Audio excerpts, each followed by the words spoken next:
now we are going to move on to our final presenter of today, is the duo Ackroyd and Harvey. Unfortunately, they cannot be presenting live. That was the idea, but they are they have been invited to the Biennale in Sydney, in Australia, and as they said, the streets are rivers at the moment. They have floodings, they have floods there. They have many. They are encountering many problems, but they put for us. They put together for us a presentation. So introducing Ackroyd and Harvey is an artist duo internationally acclaimed for creating works that intersect art, activism, architecture, biology, ecology, and history. Referencing memory and time, nature and culture, urban political ecologies, the climate emergency and degradation of the living planet, their time-based practice reveals an intrinsic bias towards process and event. Processes of germination, growth, and decay, organic and inorganic, feature in artworks that often evolve through extended research in response to people and place, interfacing their profound interest in local ecologies and global planetary concerns.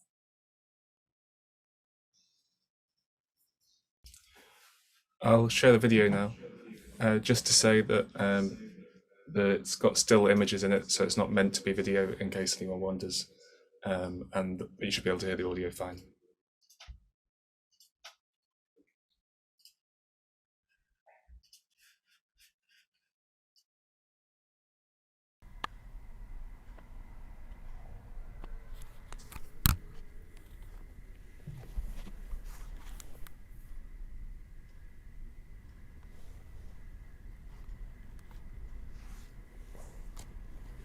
Good afternoon and hello. I'm Heather Ackroyd. And I'm Dan Harvey. And we are Ackroyd and Harvey, and we are artists, and we're currently in Sydney in Australia. And we arrived at the end of January to start preparing a series of new artworks for the 23rd Biennale of Sydney. And the Biennale of Sydney is curated by Jose Roca, and the theme of the work is rivers, and it is over 300 artworks by over 80 artists in a number of different venues throughout the city.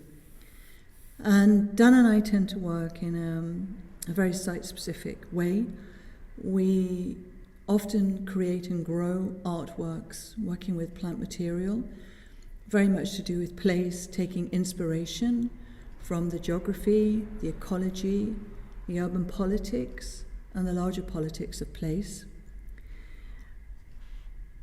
And we arrived here with some understanding of knowledge of how we were going to go forward.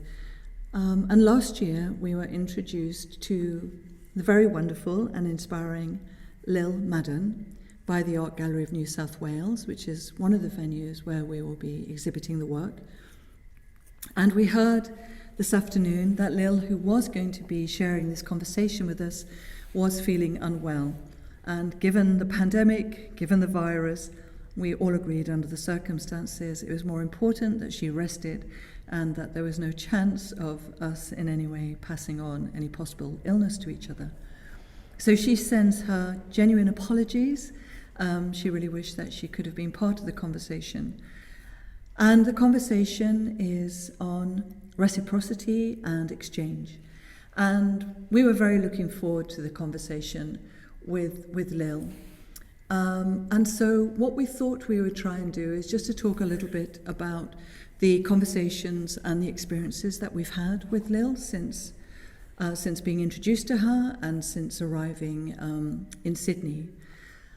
So Sydney is also called Gadigal Land, and the Art Gallery of New South Wales and the Cutaway, which is another prime venue for the Biennale, is on Gadigal Land. And Lille Madden also introduced us to her grandfather, Uncle Charles Chicka Madden, who is a widely respected Gadigal elder, and he is also an artist and a ceramicist. And we had a meeting with Lille and Uncle Chicka. Within a few days of arriving, we had a coffee at their favourite cafe, and we discussed and spoke about how we would like to collaborate, work with them on a series of portraits. I think one of the things that we felt is that we wanted to take the portraits in a location that had specific importance for them. And they mentioned Dawes Point, which is actually now underneath Sydney Harbour Bridge. And I think we've been doing research and thinking about various different areas to go to, but I don't think we would have ever chosen underneath Sydney Harbour Bridge as a point. But when you actually go there and imagine it without the bridge running over the top, it's an advantage point that is high up, that looks out across the whole bay. And so it was a very special place that we found ourselves in. And it actually worked surprisingly well, because it's quite a steep hill and there's some low-lying walls. And Lil and Uncle Chicka, when they stood on this wall, we had a lower vantage point so we could photograph them looking up, and behind them was the fall of the sky, which that day was really quite moody and atmospheric. And we found that level of the statuesque and the monumental. We're actually growing their full-length figure portraits in 2 5-metre by 2-metre canvases, vertical canvases. We have a temporary darkroom at the moment in a place called Marrickville, which was a former reverse garbage building, and before that, going back to the 1900s, was actually part of military barracks for the First World War. I think we wanted this idea of these monument-type characters standing and actually having the low vantage point. So when they're displayed, you'll walk in and they're almost looking down at you from the 5-metre high to us on a lower level. So the pieces, as we speak, the pieces have been growing in our temporary darkroom for the last couple of weeks, and the image is now imprinted. And Lil and Uncle Chicka were going to come this evening so we could show them their chlorophyll presence, because the image is happening on a molecular level. We work with the light sensitivity of the pigment chlorophyll as expressed through the first shoots, the very emergent blade of grasses. And grown on the vertical, what happens is that creates this light-sensitive film, which we can then project a large negative onto over the course of many days. And the image is very gradually and slowly manifest through the light sensitivity of the pigment chlorophyll. They're pieces that at the best of times are often quite difficult to manage, but we were actually all prepared for being in Sydney, in Australia, soaring heat temperatures. We're working in an old corrugated iron building.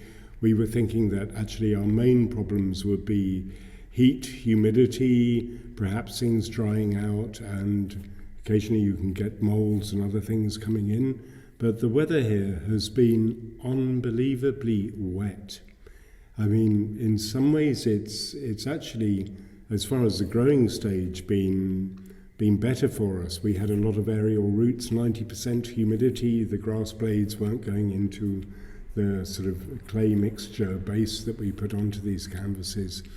So, I mean, you come with one set of ideas and nature throws it back in a different way. You have to adapt, you have to change. There were 1 or 2 other technical issues that we won't go in to do with the projection. But I think we're now on course. But I think the problem now we're faced with is we have to dry these pieces to be able to exhibit them, and trying to dry anything with the humidity we have. And I think tomorrow we've heard there's advice out not to actually leave your homes because the storms that have been hitting Brisbane and flooding further north from here are coming to Sydney. And tomorrow's the day we take our pieces down and start to dry them. Lille was introduced to us through her advocacy and connection with Seed Mob.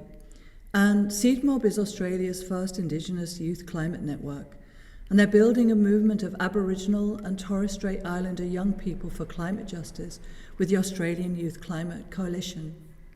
And Lille has been doing a lot of advocacy and communications work for Seed Mob. And, you know, for example, the Northern Territory, the Northern Territory has a very large expanse of land and country, much of which is land owned by the clans and the Aboriginal people who live in this territory. But 85% of the land at the moment is under license for permits, for fracking, for gas extraction. And this is going to create huge issues. I mean, just witnessing the level of flooding that we're experiencing in Sydney and leading to huge loss of life, loss of properties, loss of homes, loss of schools, loss of community centres, going further north up to Brisbane. And I think, Seed Mob are activists, they're campaigning, they're doing direct action. So again, there's a very strong affinity with with Culture Declares Emergency, Architects Declare Emergency, Music Declares Emergency, all sort of born out and around at the time of Extinction Rebellion, which is about peaceful, non-violent direct action. Lille is also working for Groundswell, which is another very inspirational and sort of new organisation. She's working as the director for the First Nations, and Groundswell, it's an Australian giving platform for climate action founded in 2020, and it empowers people to contribute meaningfully to take action on the issue. And the premise is simple: members join Groundswell by making weekly, quarterly or annual donations, and the money is pooled, and 4 times a year it delivers grants to people and organisations tackling the climate crisis. You know, in speaking with Lille and reading some of her conversations where she has given interviews, to journals or to magazines, she says very clearly that she's always had a fascination for nature and birds, and she's become very passionate as well and very curious about plant species as well. And she's passionate about the direction that is needed to shift towards in working with the knowledge systems of First Nations people. And she's also involved with an organisation called GroundWork, and this is supporting threatened and endangered ecosystems, like the eastern suburbs, the Banksia scrub, and it's very important to be able to continue these practices of healing country. And,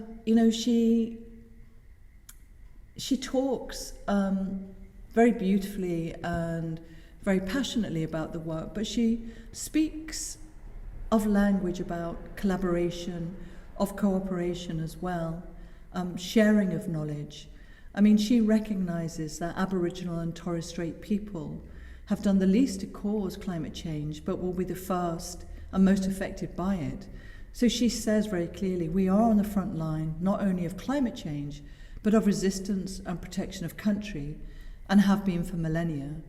And the thought of having to be displaced again off country due to fossil fuel extraction and the climate crisis is so scary that she says it is a lot to take in, but she feels at the same time that it is very, very necessary.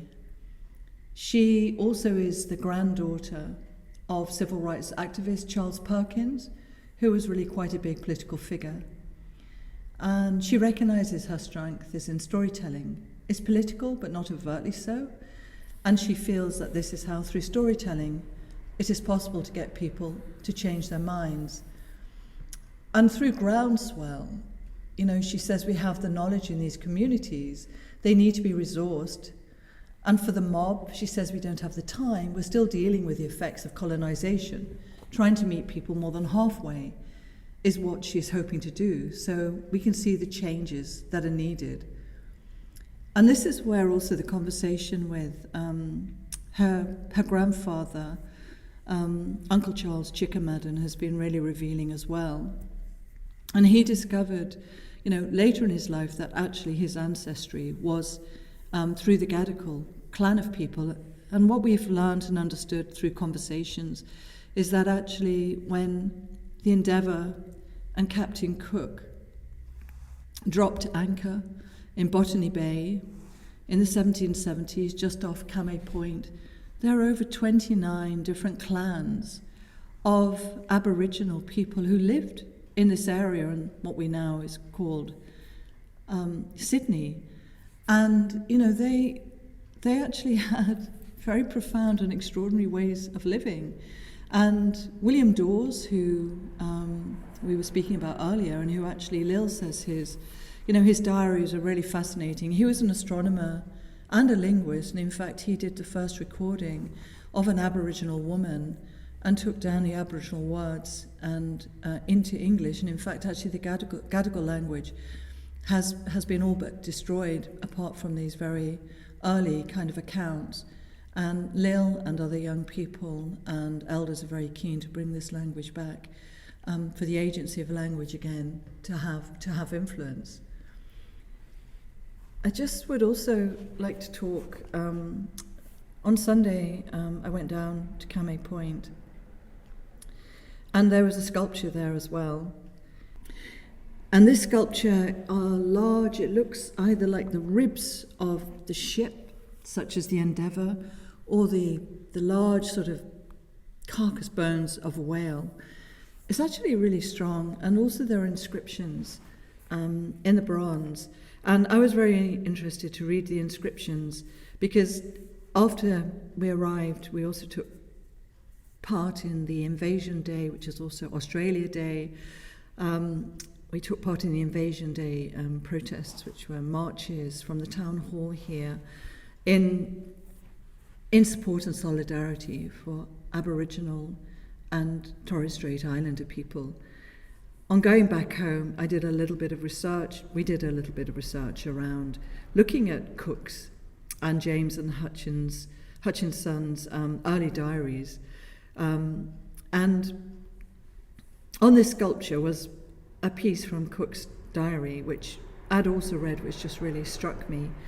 And I think the Gweagal, who actually were the clan on Camay Point, they had been alerted for 8 days to the arrival of the Endeavour, because the ship was coming up the coast, and all the clans along the coast would light fires as a warning to the other clans to say something is happening. And as the boat dropped anchor, Cook and a handful of the ship and the sailors started to come ashore. And from what we heard as well from an oral history from a Gweagal elder who had heard stories from his ancestors, they thought they were seeing the ghosts because the people were so white, they thought they were dead. And the sails of the boat looked like huge billowing clouds. And Cook and his people also were very unprepared for the people they met as well. It is not acceptable to enter onto a clan's land without permission. You can't just go in. It's like going into somebody's garden or estate without permission. Permission and negotiation is needed. So the two Gweagal, one elder and one younger man who were there, with their spear and with their shields, were asking that these people accepted they had to be given permission. But within 15 minutes, shots had already been fired from the boat. And I read from an Aboriginal archivist that actually Cook had put a bullet into the foot of the Gweagal elder before it even set foot ashore. Cook wrote in his diaries that he was shocked by the people he met. He thought them, his words, to be wretched. But in reality, he realized they were far happier than we Europeans. These are his words, being wholly unacquainted not only with the superfluous, but the necessary convenience so much sought after in Europe, they are happy in not knowing the use of them. They live in a tranquility which is not disturbed by the inequality of the condition. And Lille Madden also spoke about how William Dawes, he recognized the happiness and the contentment of the people he was speaking with and learning the language from. And he turned to his superiors and he said, "The British have no place here. We should go." And I believe that Dawes was quite rapidly dismissed from his position and taken back home. Lille writes, she says, it's important to think about how much we have, not how much we've lost. And she says, "My mother says knowledge is never lost. It is just asleep. It returns to country. Like language that is no longer spoken, it is still in the land because that's where it came from." Lille says the climate crisis is overwhelming, but I feel I need to combat anxiety with action. If things don't change, we'll hit a tipping point in less than a decade. There is so much we can do. There is so much worth saving. We need to fight for what we love and what we care about. That's what fuels me. We have to build on that love. We have an opportunity right now to take action on the climate crisis. First Nations voices need to be at the forefront, leading the way because we've done so for millennia. I'm just going to pass over to Dan to talk a little bit about the native seeds and the kangaroo grass. Yeah, I don't know, since being here, there's something that it's something I think I've always felt about the land and the place that one is from, and that feeling, the feeling of when you hear people talking about country, it's not country as in England, it's country as in the land, the soil, the earth, the nature, the environment. And I felt, us coming from England, bringing over grass, the rye grasses, which I think have been some of the big, well, whether it's a big problem, it's hard to talk about it. The sheep that were brought over here, the pasture land, the places that the sheep went to were actually the areas that were cultivated by the First Nations people here, the Aboriginal people. They were seeds in the land that when the rains come, they would grow. You didn't have to plant them every year. It was a very, very different nature and a very different environment. So for our works, the photosynthesis works in grass, we really wanted to introduce other seeds, other native seeds. So we've been experimenting with various fast-growing native seeds, kangaroo grass, curly Mitchell grass, and various others, and they're mixed in amongst the other seeds that we've been using. It's always worrying trying to change the plants you work with, especially when you've got a knowledge of certain conditions, but then the weather and everything has been so not what we expected. So I think it's been quite a challenging process, but we're on course and it's all going well.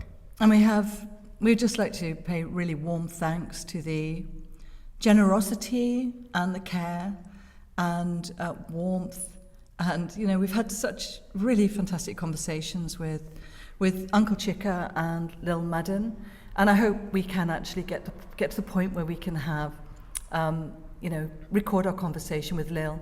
We actually are just taking we came across a piece of Lille speaking from a few years ago, and it's called Word Up, and she is presenting 3 words in Gadigal, but we just thought we could hear Lille speak, and so we're just going to play these as well, and very warm thanks to Marina Velez and to Veronica Secules as well for the invitation to be a part of this. And we wish you all very well, and warm thanks to to Lille Madden and to Uncle Chicka. And here's Lil. Well, hello there everyone. My name is Lille Madden. I'm an Aboriginal woman from the Bundjalung, Gadigal, Aranda and Kakadu clans. Byala is a project that is just reawakening local languages. Pachigurang was a local Aboriginal woman, and it is so fortunate that she gave this gift of language to Dawes, because today it is no longer fluently spoken, and so it is the last remaining written down knowledge of the Gadigal language. So the three words that I've chosen are words that I think are very symbolic and very beautiful. So the first word that I'm going to share with you all today is putua. Putua, which means to warm one's hands by the fire and then to squeeze them gently, the fingers of another person. Now I think this word is beautiful in how in depth and detailed it is. And it also just symbolises the relationship that Pachigurang and Dawes had between one another. The second word is nangami. Nangami, a dream. As I was reading through Dawes' books, this one really stood out to me because it kind of made me think of what Pachigurang thought and what she dreamed of back in those times. And the third word and final word that I would like to share with you all today is walama, which is to return or come back. I think this word is very significant in what the project is about, because it is a Gadigal word meaning to return or come back, and literally our language is returning to us, to the Gadigal people. Those three words again are putua, nangami and walama. Word up!